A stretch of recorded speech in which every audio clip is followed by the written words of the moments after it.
Mining channel में आपका स्वागत है। आज हम बात करने वाले हैं वोल्टेज डिवाइडर सर्किट्स के बारे में। और वोल्टेज डिवाइडर सर्किट के बारे में कुछ डिजाइन इश्यूज हैं, उनके बारे में हम डिस्कस करेंगे। कुछ उसके प्रैक्टिकल एप्लीकेशंस के बारे में भी डिस्कस करेंगे और डिटेल में इसको जानने की कोशिश करते हैं। तो अब हम शुरू करते हैं अपने टॉपिक को। आप एक हमने दो रजिस्टर को लिया हुआ है। ये उनको हमने इंटरकनेक्टेड किया हुआ है, जैसे आप यहाँ देख सकते हैं। R1 R2 हमने Vin को इनपुट वोल्टेज को दोनों के अक्रॉस कनेक्ट किया हुआ है, दोनों रजिस्टर के अक्रॉस, और आउटपुट को हमने उनमें से एक रजिस्टर के अक्रॉस कनेक्ट किया हुआ है। अब ये अगर मैं इस सर्किट को नॉर्मल कन्वेंशनल डायग्राम की तरह रिप्रेजेंट करने की कोशिश करूँ तो मैं इसको ऐसा बना सकता हूँ।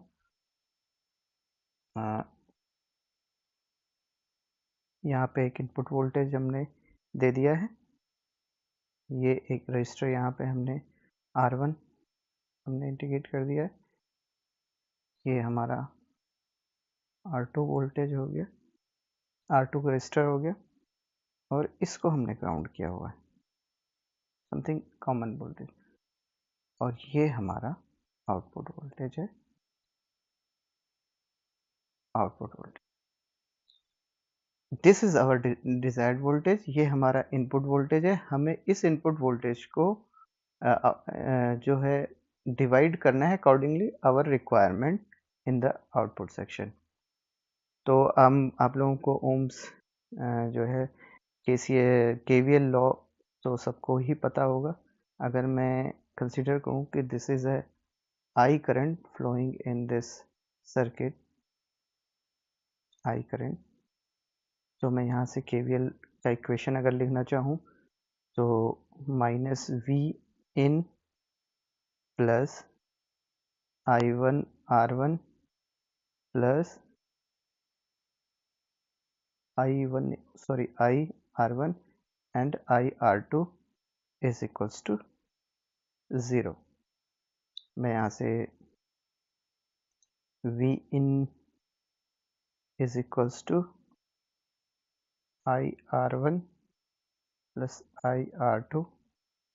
I means मैं अगर करंट I को फाइंड आउट करना चाहूँ तो यहाँ से आ जाएगा V in divided by R1 plus R2। यहाँ से हमने करंट को फाइंड आउट कर लिया।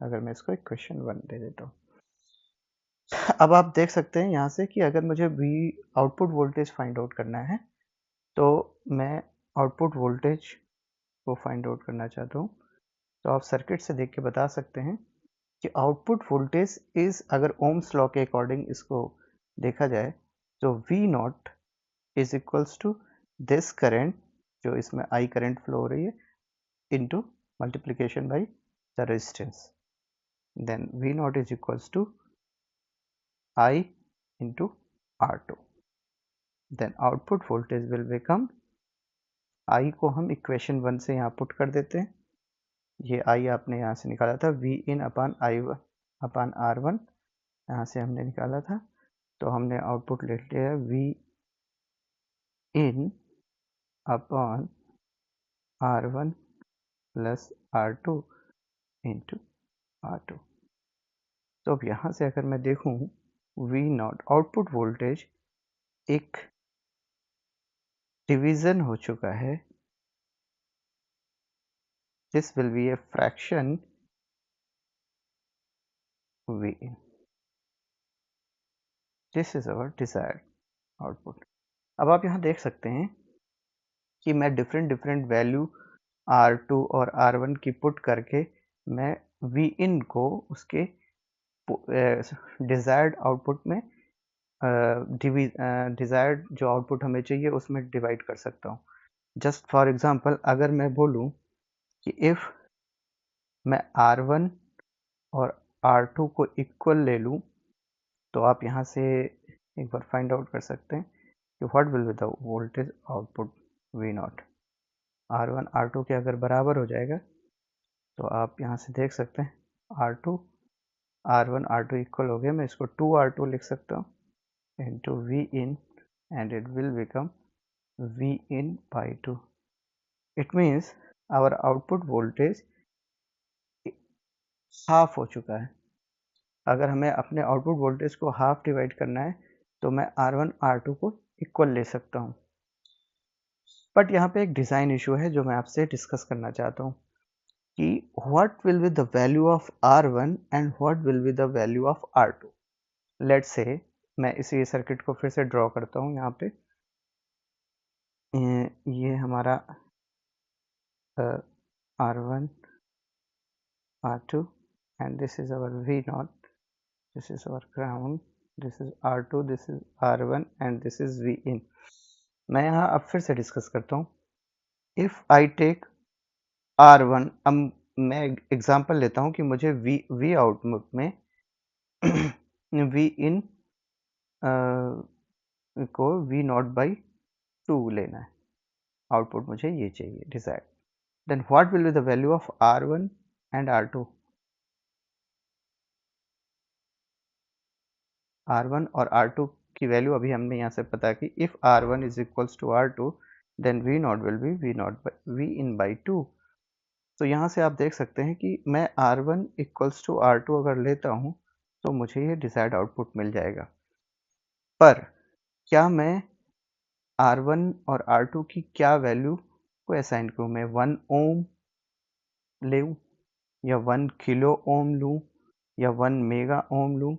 इन तीनों ही केस में हमारा आउटपुट वोल्टेज V0/2 आएगा। पर मुझे किस रेजिस्टेंस को चूज करना चाहिए, ये एक डिज़ाइन एस्पेक्ट है। तो आप एक बार इसको सोच सकते हैं कि कैसे मुझे क्या लेना चाहिए। तो लेकिन मैं यहाँ पे आप लोगों को फिर भी इसको डिस्क्राइब करना चाहूँगा। एक कॉन्सेप्ट होता है इनपुट इम्पीडेंस का।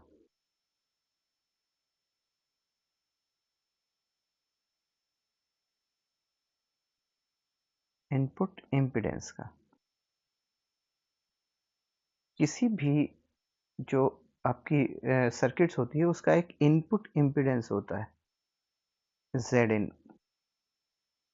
अगर आप उसका इनपुट इम्पीडेंस हाई रखेंगे तो उसका जो इनपुट करंट होगी वो बिल्कुल इनपुट जो करंट आई इन जाएगी वो बहुत ज़्यादा कम होगी।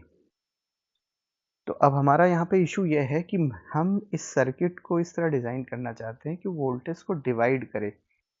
अगर हम उसके इनपुट इम्पीडेंस को हाई रखेंगे या लेट्स से लो रखते हैं तो उसकी एक इनपुट करंट उसमें ड्रॉ होगी, जिस करंट के अकॉर्डिंग हमने इसको बनाया था। एक करंट इसमें ड्रॉ होगी अगर ये लो रेजिस्टेंस होता है R1 and R2। Then the input impedance अभी हम निकालेंगे। तो जो इनपुट इम्पीडेंस अगर लो है तो इसमें करंट ड्रॉ होगी। उस करंट के ड्रॉ होने की वजह से क्या होगा कि some heat will be dissipated across R1 and some heat will be dissipated at R2। तो हमारे सिस्टम में एक हीट डिसिपेशन हो रहा है, एनर्जी लॉस हो रहा है। जो हमारा इनपुट सोर्स है उसकी एनर्जी ड्रॉ हो रही है रेगुलरली, विच इज़ इम्प्रैक्टिकल। हमें डिज़ाइन इशू में हम अपने सर्किट में ऐसा नहीं चाहते कि जो हमारा सोर्स है वो रेगुलर ड्रेन होता है। लेट्स से अगर हम बैटरी यूज़ कर रहे हैं तो बैटरी रेगुलर ड्रेन होती रहेगी, लेकिन हमारा जो डिज़ायर्ड एस्पेक्ट है वो ये है कि हम केवल आउटपुट को डिवाइड करना चाहते हैं। तो हम क्या करना चाहेंगे, हम चाहते हैं कि हमारा इनपुट इम्पीडेंस काफ़ी हाई हो जिसकी वजह से इनपुट करंट ड्रॉ ना हो। अगर इनपुट करंट ड्रॉ नहीं होगी तो आपकी जो भी इनपुट सोर्स वोल्टेज है वो जो आपका वी इन है वो ड्रेन नहीं होगा। जो आपका सोर्स है वो रिटेन रहेगा, उसकी लाइफ कैन बी इंक्रीज। तो अब आप बता सकते हैं कि मैं अगर 1 ओम 1 किलो ओम 1 मेगा ओम में चूज करना चाहूँ तो मैं 1 मेगा ओम को चूज करूंगा so that the input impedance of this circuit should be high. अब मैं अगर इसकी इनपुट इम्पीडेंस निकालना चाहूँ तो आप यहाँ से कह सकते हैं अगर हमें इनपुट निकालना है इम्पीडेंस तो हम इसको ओपन सर्किट कर देते हैं। यहाँ से मैं जेड इन निकालना चाहूँ तो ये ओपन सर्किट है, ये वी इन सोर्स आपका नहीं है। आप यहाँ से निकालेंगे R1 plus R2 then R1 plus R2 will be its input impedance. अगर मैं इनकी वैल्यू 1 ओम इसकी 1 ओम रखता हूँ तो ये 2 ओम के सॉरी 1 मेगा ओम तो ये 2 mega 2 mega ohm, and this high resistance will not allow the input current to draw the source voltage. उसको डिग्रेड नहीं करेगा, उसको हीट डिसिपेट नहीं करेगा एनवायरनमेंट में, एंड मेनी मोर इशूज इसमें आपके अवॉइड हो जाती हैं। ये भी एक इम्पॉर्टेंट कॉन्सेप्ट है वोल्टेज डिवाइडर सर्किट में। अब लेट्स से मैं एक और चीज़ डिस्कस करता हूँ। जो मैंने लास्ट सर्किट को ड्रॉ किया था उसको मैं एक अनदर वे में ड्रॉ करता हूँ।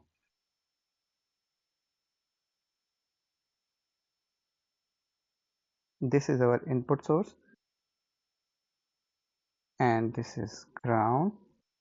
अब मैं क्या कर रहा हूँ, मैं एक रजिस्टर ले रहा हूँ जो वेरिएबल रजिस्टर है और उसकी मैं बीच से टैपिंग कर रहा हूँ जहाँ से मैं आउटपुट वोल्टेज लेना चाह रहा हूँ।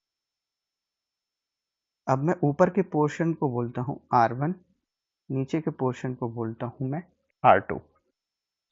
अब ये जो रेजिस्टेंस है ये वेरिएबल है। This tapping can be up, can be go down. अगर ये ऊपर जाता है तो R1, if this tapping goes up, then R1 value will decrease and R2 will increase. If this goes down, then R1 will increase and R2 will decrease. और इस तरीके से अगर मैं इसको एक समथिंग नॉब से कनेक्ट कर दूं तो we can regulate the output voltage R2 Vin। अगर मैं इस नॉब को रेगुलेट कर सकता हूँ, मैं R1 R2 की वैल्यू रिलेटिवली कम ज़्यादा करके मैं इस आउटपुट वोल्टेज को रेगुलेट करता हूँ। This is the application of voltage divider circuit. Voltage divider circuit का एक एप्लीकेशन है और इसी को हम बोलते हैं पोटेंशियोमीटर। इंडस्ट्री में बहुत यूज़ होता है, जहाँ पे हमें पोटेंशियोमीटर बोलते हैं इनको। This is the practical example of voltage divider circuit, potentiometer बोलते हैं, जिनको हम इंडस्ट्री पर्पस में बहुत यूज़ करते हैं, जहाँ पे हमें अकॉर्डिंगली हमें वोल्टेज को रेगुलेट करना होता है। Just like a cell booster. अगर मुझे एक यूपीएस में आ जाता है सेल बूस्टर, एक सेल बूस्टर यूज होता है जहाँ पे हमें अकॉर्डिंगली चेंज करना होता है।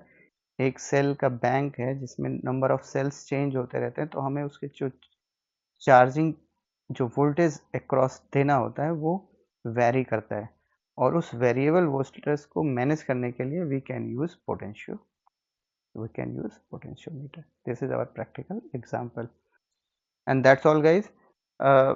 मेरी तरफ से इतना है। अगर आप लोगों को मेरा वीडियो पसंद आता है तो प्लीज़ आप मुझे शेयर कर सकते हैं अपने क्वेरीज़ को।